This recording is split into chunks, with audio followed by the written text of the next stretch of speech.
کہ اللہ نے سب سے پہلے تو یعنی اللہ نے ہدایت کا ایک انتظام کر رکھا ہے، ایک تکوینی نظام بنایا ہوا ہے۔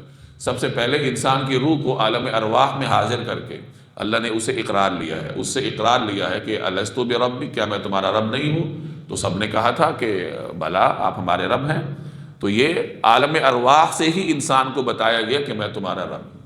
وہ چیزیں انسان کو یاد نہیں ہوتی، لیکن بہرحال اس کے لاشعور پر ضرور اثر انداز ہوتی ہوں گی، اور جن کا لاشعور اور جن کا جو شعور ہے وہ بالکل صاف ستھرا ہوتا ہے تو وہ لاشعور کی چیزیں بھی ان کو یاد آتی ہیں۔ چنانچہ ایسے لوگوں کے حالات موجود ہیں کہ جو کہا کرتے تھے کہ ہمیں وہ وعدہ یاد ہے۔ تو سب سے پہلے تو ہدایت کا جو انتظام ہے، یعنی ہدایت کے نظام کا جو پہلا اقدام ہے وہ تو عالم ارواح کا وعدہ ہے۔ اللہ نے بتایا تھا کہ میں تمہارا رب ہوں۔ پھر جب انسان دنیا میں آتا ہے، اس کے کان میں اذان دی جاتی ہے، طریقہ کار مقرر کیا ہے اللہ نے۔ اب یہ اذان کی آواز بھی ضرور اس کے لاشعور کو متاثر کرتی ہے، چاہے بچے کو پتہ نہ چل رہا ہو اور بعد میں اس کو یاد بھی نہ ہو۔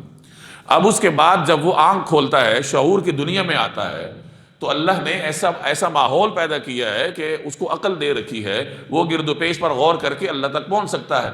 کائنات کی پیدائش پر غور و فکر کرے، اپنے اوپر غور و فکر کرے، تو عقل استعمال کرنے کے نتیجے میں وہ نیک راستے پر جا سکتا ہے۔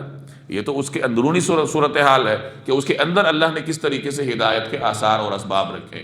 پھر باہر اگر وہ دیکھے تو اللہ نے ہدایت کی کتاب بھیجی ہے، پیغمبر بھیجے ہیں، پھر پیغمبر کے جانشین موجود ہوتے ہیں، ہر زمانے میں صلحاء علماء ہوتے ہیں جو کہ انبیاء علیہ السلام کے پیغامات لوگوں تک پہنچاتے ہیں، نیک ماحول ہوتا ہے، نیک لوگ ہوتے ہیں۔ ان تمام چیزوں کو ملا کر ایک انسان راہ راست پر چلتا ہے۔